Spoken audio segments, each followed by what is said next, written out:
Сайн байцгаана үзэгчдээ, Тэнгэр телевизийн бүс нутгийн тайм хөтөлбөр та бүхэнд хүрч байна. Бид Америкийн нэгдсэн улсад өнгөрсөн 7 хоногт болж өнгөрсөн үйл явдлуудыг та бүхэнд одоо багцлан хүргэх болно. Америкийн нэгдсэн улсын ерөнхийлөгч Дональд Трамп, Оросын албаны улсын ерөнхийлөгч Владимир Путинээр утсаар ярьлаа. За 1 цаг гар үргэлжилсэн энэхүү утасны ярианы үеэр талууд Иран, Украин болон Венесуелийн асуудлуудыг хэлэлцжээ. Америкийн нэгдсэн улсын ерөнхийлөгч Оросын албаны улсын ерөнхийлөгч Путинтэй утсаар ярихад Путин болон Украины ерөнхийлөгч Зеленский нарын хооронд бол асар их үл ойлголцол цаашлаад бол дайсагнал байгаа. Тэд хэдий ингээд нэг шийдэлд хүрч чадахгүй, ойлголцож чадахгүй байгаа ч гэсэн энэ асуудлаар хийсэн буюу одоо Путин болон Трампын хооронд хийсэн Украины асуудлаарх яриа харьцангуй нааштай болсон гэж сэтгүүлчдэд хэлжээ. За түүнчлэн Иран дахь өргөлдөөнийг шийдвэрлэхэд бол туслахыг хүсэж байна гэж Путин хэлснийг Дональд Трамп хэлсэн байна. Дональд Трамп үргэлжлүүлэн тэрээр Оросын албаны улсын ерөнхийлөгчөд хандаж Орос-Украины дайныг дуусгах юм бол одоо Путин ерөнхийлөгч та надад яг бодиттой тусламж үзүүлж чадна гэдгийг хэлсэн гэдгийг онцолжээ. Оросын албаны улсын ерөнхийлөгчийн туслах Ушаковын хэлснээр талууд Ираны мөргөлдөөнийг аль болох хурдан хугацаанд замун инхийн замаар дипломат арга замаар голлон шийдвэрлэж чиглэсэн байр суурь илэрхийлсэн гэдгийг мөн батлсан. За ингэхдээ Булангийн орнуудын удирдагчид болон Ираны ерөнхийлөгч за түнчлэн бусад 3 дахь улс орнуудын тэргүүнүүдийг оролцуулах ёстой гэдгийг онцолжээ. Америкийн нэгдсэн улсын ерөнхийлөгч болон Оросын албаны улсын ерөнхийлөгч энэ асуудлаар мөн үр дүнтэй яриа өргөсөн гэдгийг Оросын албаны улсын талаас онцолсон байна. За Венесуелийн асуудлын хүрээнд харин дэлхийн газрын тосны зах зээлийг бол авч хилэлцсэн. За энэ утасны яриа нь илүү одоо гадаад бодлогын чиглэлд Орос болон Америкийн нэгдсэн улсын хийж байгаа альва ажил санаачлаг одоо яг бодиттойгоор үр дагавар, үр дүн авчрах боломжтой маш нээлттэй харьцангуй найрсаг яриа болсон гэдгийг аль аль тал нь онцлоо. Венесуелийн ерөнхийлөгчийн үүрэг гүйцэтгэгч Делси Родригес болон түүний засгийн газрыг Америкийн нэгдсэн улс албан ёсоор хүлээн зөвшөөрлөө. Ерөнхийлөгч Дональд Трамп энэ талаар Латин Америкийн улсуудын төрийн тэргүүнэртэй хийсэн уулзалтынхаа үеэр мэдгдлээ. Америкийн нэгдсэн улсын ерөнхийлөгч Дональд Трамп за энэ 7 хоногт Америкийн нэгдсэн улсын засгийн газар Венесуелийн засгийн газрыг албан ёсоор хүлээн зөвшөөрснийг та бүхэнд мэдэгдэж байна. За бид бүхэн алтны салбарт хилэлцээр байгуулсан за мөн Венесуелийн алт болон бусад ашигт малтмалыг цааш боловсруулахад одоо үр өгөөчтэй мөн тус түхэн одоо үзүүлэхийн тулд хоёр улс хамтран ажиллах боломжтой ийм боломжийг эрэлхийлэн энэхүү хилэлцээрийг бий болгож байна гэж хэлжээ. За түүнчлэн Вашингтоны зүгээс Венесуелийн алт олборлох салбарт тавьсан хоригоо сулруулсан байгаа юм. За энэ бол Венесуелийн одоогийн ерөнхийлөгчийн үүрэг гүйцэтгэгч Делси Родригесийн хүсэлтээр бол бий болсон ийм тохиролцоо гэж харж болохоор байна. За үүнтэй холбогдуулан Венесуелийн алтыг боловсруулах, цааш борлуулахыг Америкийн нэгдсэн улсын нэр бүхий компаниудад зөвшөөрсөн шийдвэрийг гаргажээ.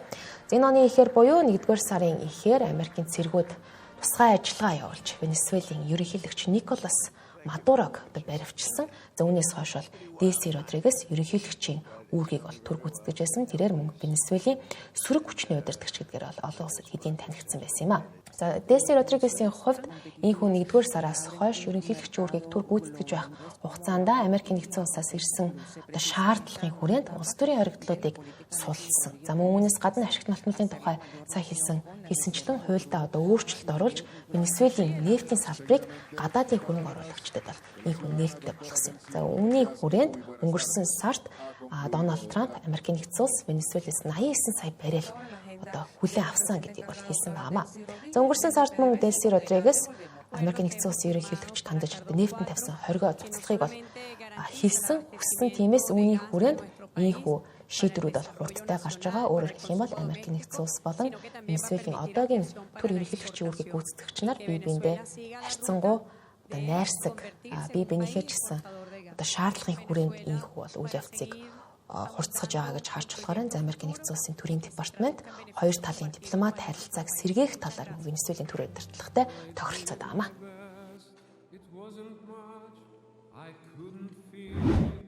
Дональд Трамп Латин Америкийн удирдагчдтай уулзах үеэрээ картелуудын ялангуяа хар тамхины картелуудын эсрэг цэргийн хүчээ хэрэглэхийг бол уриаллаа. Өөрөөр хэлэх юм бол Өмнөд Америкт картелуудтай тэмцэхэд Америкийн нэгдсэн улс оролцоход нээлттэй ингэхдээ пуужингаа ч гэсэн ашиглуулж болно гэдгийг хэлсэн байна.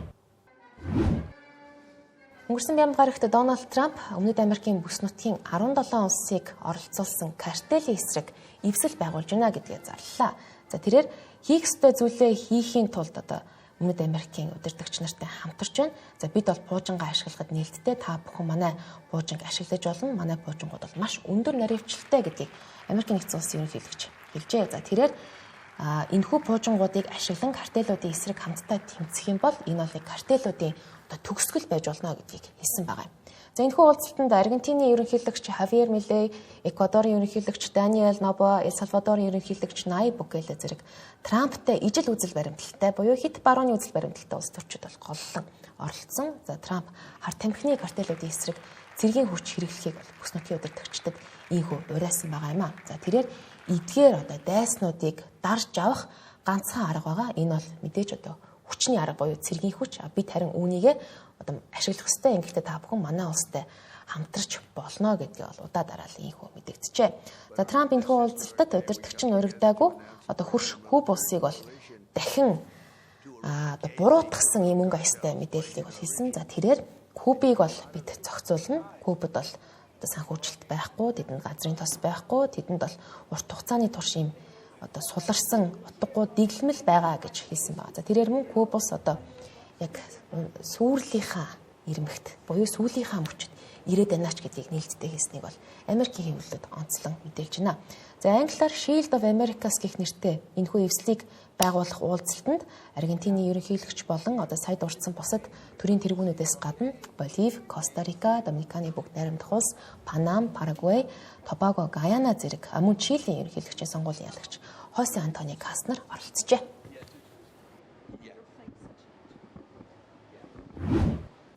Ираны эсрэг цэргийн ажиллагааг дуусгасны дараа Кубын талаарх үйл ажиллагааны чиглэлийг боловсруулахаар төлөвлөж байна гэж Дональд Трамп мөн мэдэгдлээ.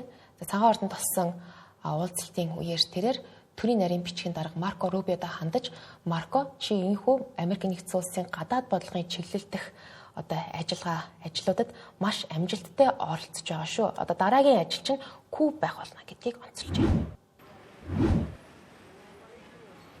Америк нэгдсэн улсын ерөнхийлөгч Дональд Трамп Куб гаралтай төрийн департаментийн нарийн бичгийн дарга, төрийн нарийн бичгийн дарга Марко Рубиод хандан за чи бусад хүмүүсийн хамтаар Кубад эргөө очих нь ийхүү цаг хугацааны асуудал болоод байна. Гэтэ чи тэндээ үлдэхгүй чамайг бол буцаж ирээсэй гэж бид хүсэж байна хэмээн юм даалт утгатай бол мэдээллийг олон нийтийн өмнө хэлсэн байгаа юм. За үүний сацуу Венесуэлтэйгээ ажил хэрэг нь бол маш сайн явагдаж байгаа гэдгийг ийхүү Америк нэгдсэн улсын засгийн газар Венесуэлийг хүлээн зөвшөөрсөн үйл явдалтай зэрэгцэн илэрхийлжээ. За тэрээр нөхцөл байдал бол Венесуэлд тогтворчсон маш сайн байгаа. За мөн Делси Родригес болон түүний засгийн газар бидэнтэй хамтран маш сайн ажиллаж байна. Энэ бол чиний яс ач авъя гэдгийг бол онцолжээ. За Венесуэлээс олон зуун сая баррел газрын тосыг хүлээн авч Хьюстон болон бусад газар руу боловсруулахаар илгээж байгаа. За Венесуэлчүүдийн маш олон жилийн хугацаанд олсон орлогоноос илүү их мөнгийг бол энэ бүх бидэнд өгч байна гэдгийг Трамп хэлсэн байгаа. За их сурвалжуудын бичснээр Америк нэгдсэн улсын удирдлага харин Кубын эсрэг цэргийн ажиллагаа явуулах боломжийг бол ийхүү судалж байна. Учир нь Венесуэл Ираны эсрэг ажиллагаанууд нь бол Трампын хүссэн үр дүнд хүрсэн учраас дараагийнх нь Куб байх нь бол нэгэнт тодорхой боллоо. Энэ нь нарийн хизээвэ гэдэг нь цаг хугацааны асуудал. Нөгөө талаас төрийн нарийн бичгийн дарга Марко Рубиогийн хувьд бол хэдийн олон нийтийн өмнө Трамп түүнд хандаж ингэж хэлсэн ч гэсэн нөгөө талаас өөрийнх нь бас маш томоохон сорилт болно гэдгийг шинжээчид онцолж байна.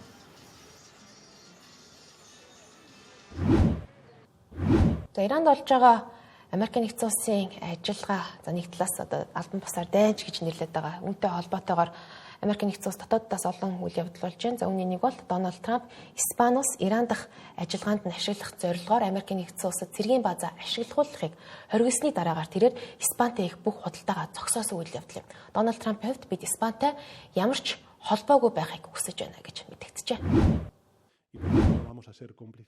Трампын засаг захиргаа энэ ажиллагаагаа хэрэгжүүлэх хэсэг. За мөн Европын холбооны гишүүн улстай хийх худалдаагаа хэрхэн цааш харин хориглох нь бол тодорхойгүй байна. За түүний мэдэгдэл нь хоёр улсын хооронд үүсэж байгаа буюу Америк болон Испани хоорондох нөхцөл байдлыг бол улам уртсгаж байгаа.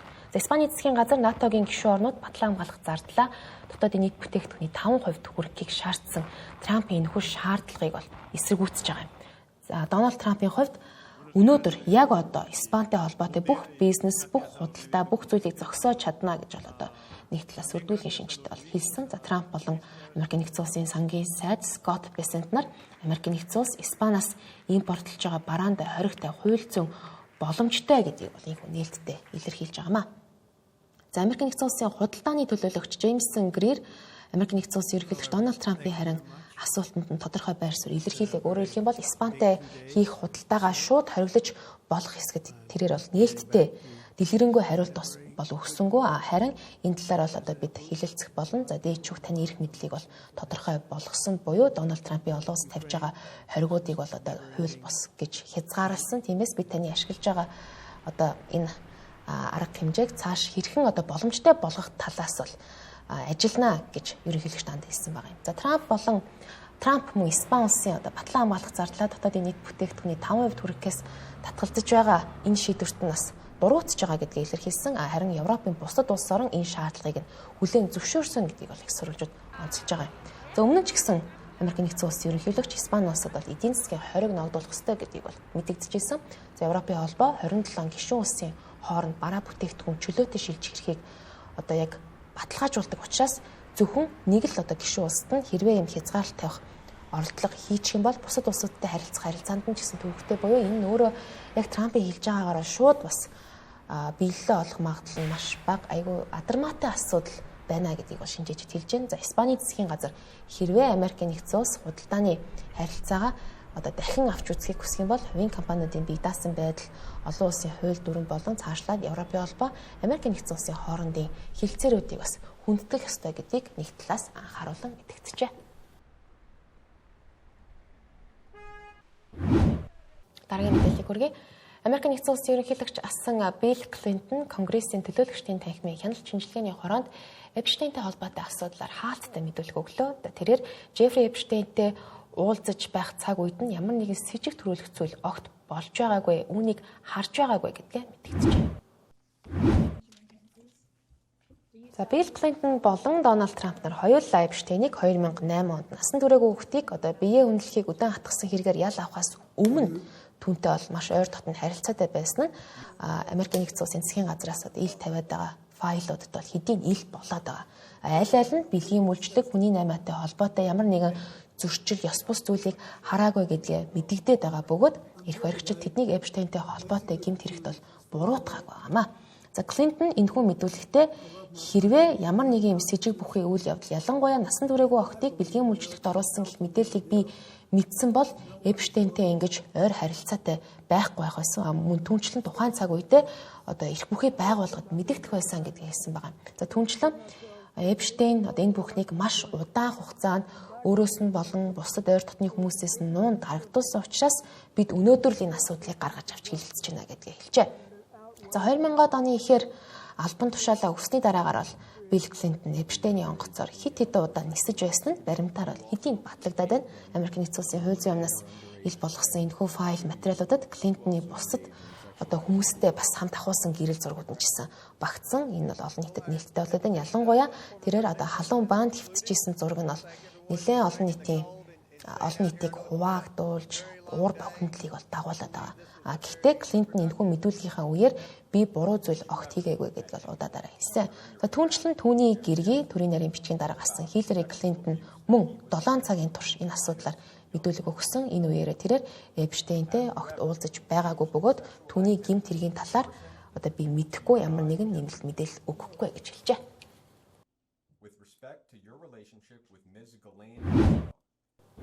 Мета корпорацийг үүсгэн байгуулагч Марк Цукерберг Майамигийн оролцох Индиана Крекийн хиймэл арал дээр 170 сая Америк доллараар томоохон харш худалдаа авсан нь олон нийтийн анхаарлыг татаж эхэлсэн. За энэхүү арлыг өндөр хамгаалалт нэр нөлөөлттэй одоо хөршүүдээс нь шалтгаалan тэрбумтнуудын бункер гэж олон улсад нэрлэдэг юм байна.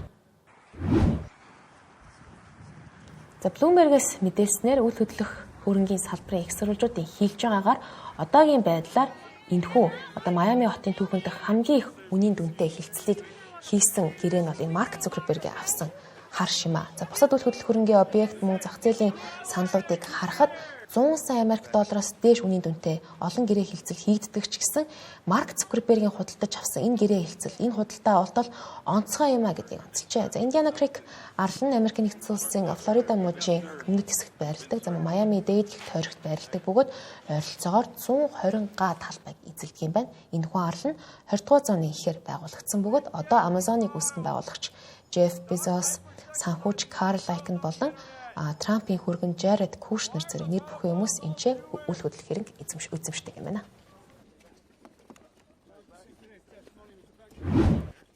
Алдарт дуучин Rihanna-гийн Beverly Hills дэх хар шуу гал нээсэн ийм хэрэг гарсан. За үүний дараагаар 35 настай эмэгтэй хүний амь насанд халтхыг завдсан хэрэгт сэжиглэн баривчилжээ.